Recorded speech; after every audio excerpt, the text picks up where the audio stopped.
新房车改造告一段落，但其实一栋小家需要完善的地方还有很多。今天在改装小院修整，我打算完成一项超级重要的工作，那就是封窗。鉴于我大橘子过往的丰功伟绩，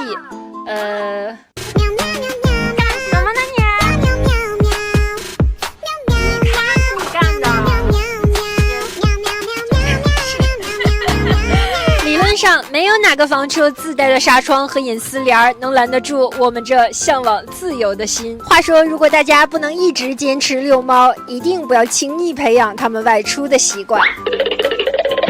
因为旅行真的会上瘾。我的房车生活就是3小只的成长历程，从最开始懵懂好奇到大杀四方，毛孩子们也真切地感受到了外面的世界有多精彩。但是房车出行也经常会遇见不适合猫咪外出的地儿，被限制撒野自由的时候，猫猫就会卯足了劲儿自寻出路。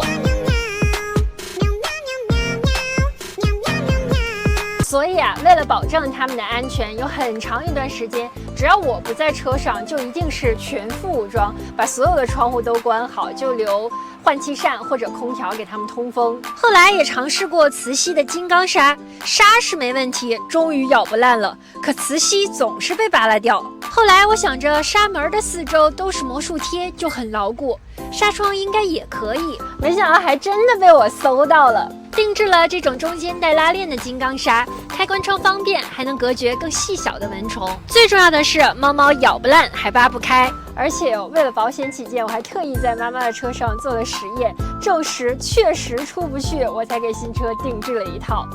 安装超级方便，就是这拉链嘛，多少有点煞风景。不过真要是到了什么风景无敌的地方，其实也不担心它们出去，而且把这个拿下来也不是什么难事儿。哦对，纱门这里我也暗藏了一点小小的心机，